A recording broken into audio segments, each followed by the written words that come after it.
Alrighty, my friends, it's time for our lunchtime lives, as I call them. It's Eastern.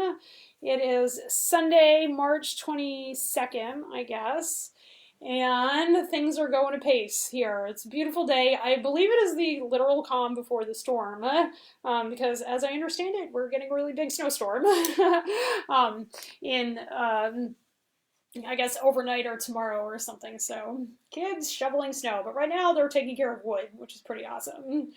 So I wanted to come in today because this is it's been a week that I've been doing these lives and I love them and the feedback has been amazing.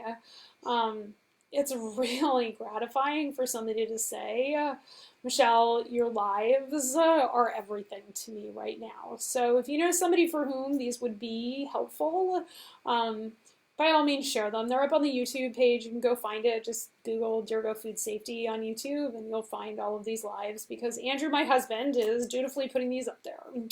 If you are a food producer and you want to see the article in the briefing box, Facebook group that I run for food production, personnel, for CEOs, for startups, for anybody who wants to come in and just ask questions, because we have lots of good discussion going on in there. But it's Sunday, okay? If you are a church-going person, it is unlikely you are at church right now. It's about flat killing my mother to not go to church on weekends, but fortunately, sanity is prevailing. And I was doing some self-reflection yesterday, and one of my coaches asked the question, what prizes do you allow yourself? I'm not gonna lie, I've had a really good week.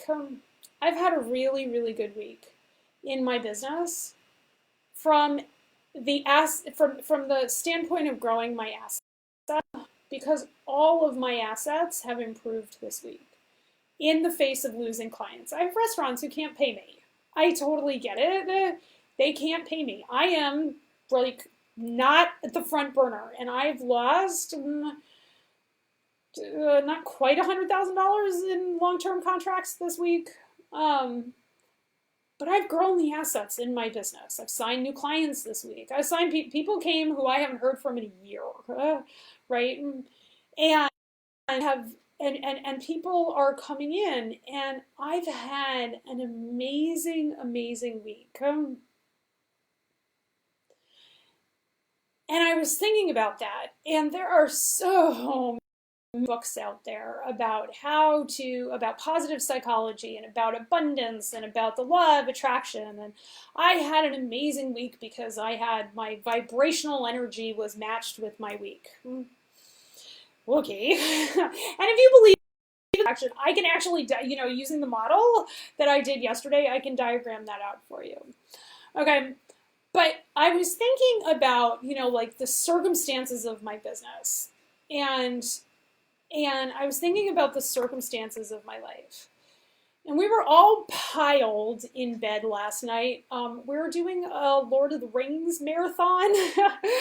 We watched yesterday the extended version, and we're going to watch two today.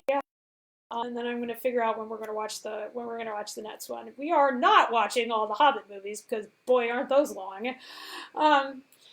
And I was, and so my coach said something about what prize do you allow yourself to have? Okay. And that just like rung a bell in my head because as my business grows, I have all these people telling me we have to celebrate and we have to, that our businesses are built on joy. And I totally get that. And I have I have so much joy in my business and I have so much joy in my life. I just did a webinar on my locker and like 30 people came and under an hour's notice. But what I notice about myself, about joy and about compassion for myself and about allowing positive emotion is that I don't really allow myself prizes. I'm not in a mindset right now, and I'm not going to lie to you that I'm in a mindset right now where I allow myself prizes. because my whole life has always been in future thinking. Okay? So if you're wondering what future thinking is, go watch yesterday's broadcast with Ben, because we talked about what future thinking is.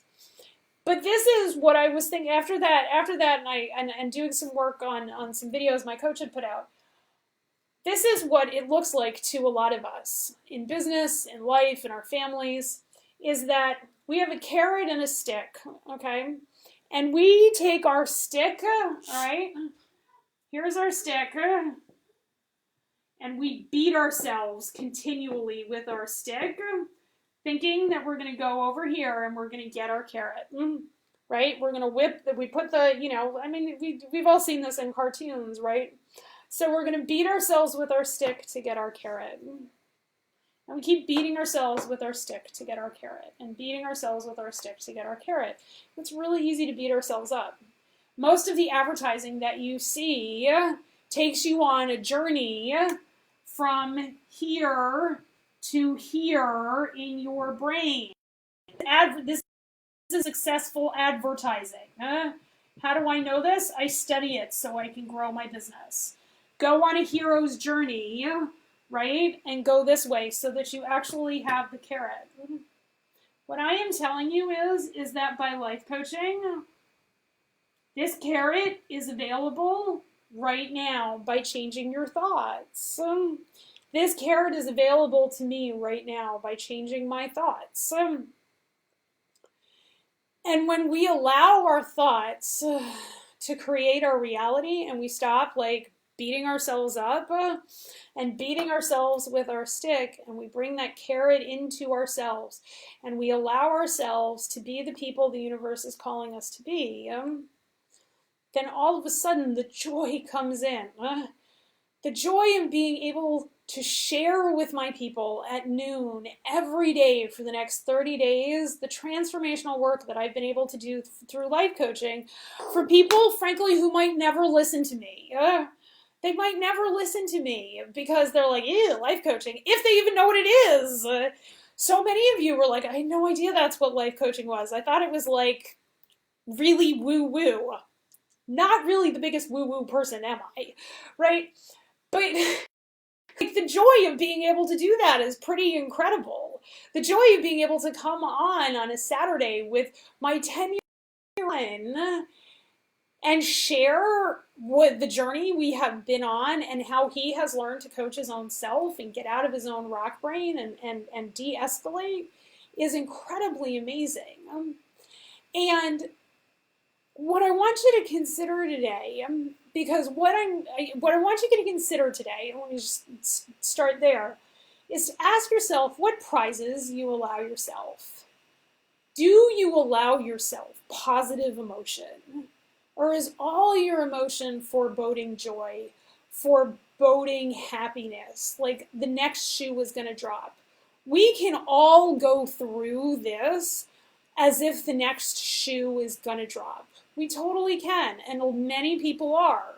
It's exhausting going on Facebook right now, which is one of the reasons I'm doing this on Facebook, is to give people an alternative of something to watch. I know I totally know what the headlines are. I know what the chances of business success are. I know all of these things, but you know what? I have decided to give myself the prize of going absolutely all in on my business right now, going all in on my family being able to be together. Because how many of us have been like, I really want more time with my family? Well, we have it.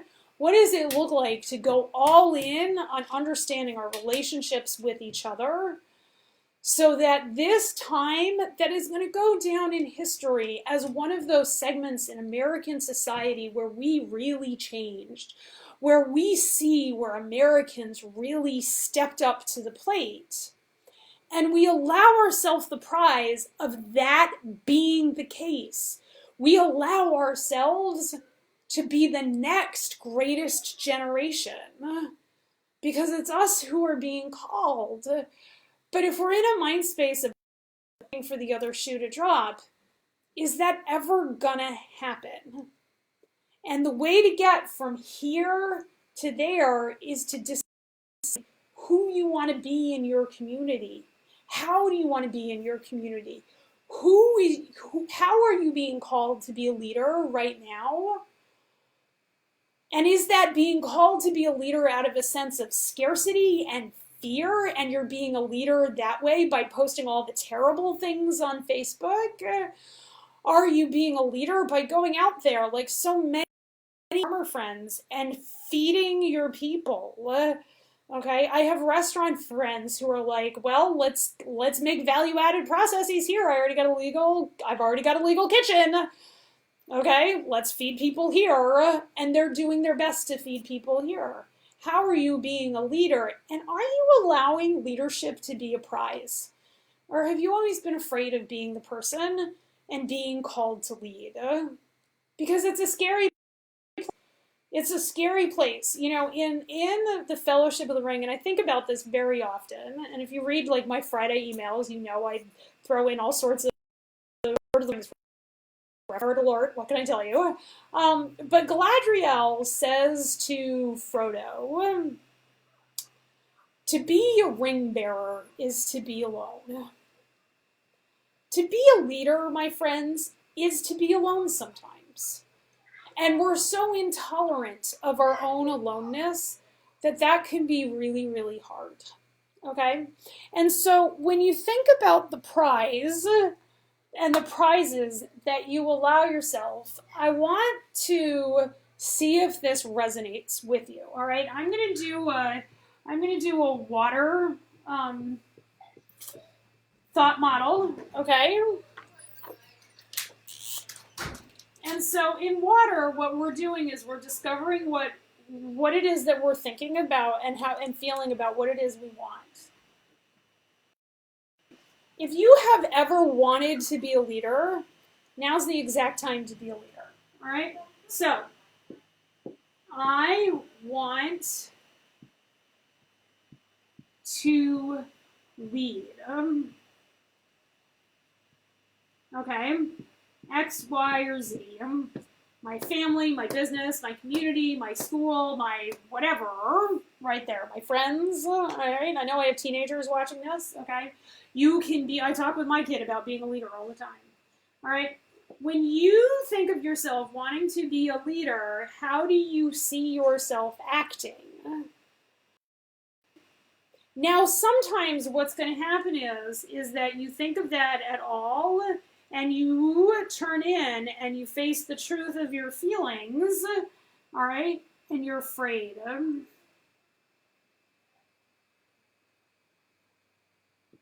You're afraid, all right? Fear is normal. I just went on to my own Facebook page and I did a whole webinar of Walker.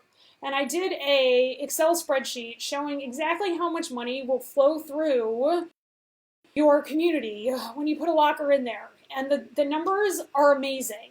Literally millions of dollars. And I just put that out to my whole entire community. I do live streams all the time, like multiple times a day for days and days and days on end, and I have for like a year and a half. I was afraid. Feeling your feelings is always the path to figuring out where you're going to go, and a very important part of leadership, okay? So sometimes when we take on the mantle of leadership is that we are afraid, and we're afraid that we're going to be alone, and we can't tolerate our own aloneness, all right? And so that builds up evidence of it being hard. All right, we build evidence that being a leader is being hard, almost no matter what our actions of leadership are, all right? So feeding people, all right? I have friends that now have to make like 3 meals a day for their kids. They haven't made 3 meals a day for their kids since their kids were like this big. Okay, everybody's feeding people. I'm fond of saying you need your farmer 3 times a day, and it's because my friends are feeding their families. Right, so we're feeding people. Some of us are doing emergency response. out I sent out an email to my local Wellesley group, so I'm the president of the Western Maine Wellesley Club, and I sent out an email to my board of directors, and we are going to start calling our older alums and making sure they're okay. Just establishing connection. That is a way of establishing leadership in the community, because Wellesley women are leaders. That's what we do, right? I'm still afraid that people are going to get mad at me. I'm going to do it anyway, but I'm afraid people are going to get mad at me. All right. And so whatever these actions are, they come from a feeling. All right. And sometimes we're afraid and do it anyway. A lot of you all are talking to me about possibility. If you are unused to living in possibility and you see so much possibility right now, all right, you get afraid. Like, I just want you to acknowledge that you can see the possibility of what's going on. And the first thing that happens is that you get afraid. And all that you have to do is acknowledge those mixed emotions. That's it. Just acknowledge those mixed emotions, okay? Because you can then see, if you're both afraid and you can see possibility, you're building evidence that things are going to be hard, but you can also be building evidence that things are going to be fun, okay? I know it seems kind of taboo to talk about fun and delight and things like that, but guys, like, I delight in my locker. I really, really do. I love the fact that I invented this, and that I'm in a space right now where I can deploy it across the country in a matter of weeks if the, people buy it. Right? And so we can have fun in the possibility of things being kind of bad. There are tons of World War II movies about people having fun in the face of disastrous things happening, of people being human. There are videos you can watch of people singing to each other in the streets right now. It's allowed to be fun. Do you allow fun to be a prize in your life and allow yourself to think that I can have fun right now? My kids are outside having fun right now. They are going to tell the stories of when school shut down for coronavirus to their children. The same way I was telling a story to my son, who was bitching about putting together the chicken coop, that my grandfather went to the mines at 12 because that's what he had to do to feed himself. Right? So my 12-year-old is complaining that to feed himself he has to build a chicken coop. My grandfather went to the mines in Cripple Creek, Colorado. So it's awfully fun teaching your kids a sense of perspective. Right? And so when we're coming from that, we are actually building our leadership. All right? Because one of the things that leaders know is that mixed emotions are okay. And you can tolerate mixed emotions and do the work anyway. Because sometimes that really is what leadership looks like. Leadership, like people who understand that it's not all going to be perfect, and we are going to do it the best we can anyway. And so when I think about my leadership, I put this out, I think we do leadership in February in the Power Group, and I wrote an essay that I really, really like. But the way I think of leadership and my leadership is that we have it's like a carpet, all right? There are all these like self-help things out there that say, I have the one thing that'll help, all right? And I do like the model, and thinking about your thoughts is kind of like the one thing, right? But it's because what it creates is this unfolding carpet within your life, and that's really how I think of my leadership and my possibility, because they're like the same thing to me. And it has a warp, okay, and so the warp and the weft are the strands of the carpet that you weave, okay? And the warp is understanding my own mind, and the weft is feeling my own feelings. And together they come together to create the actions and results I create in my life.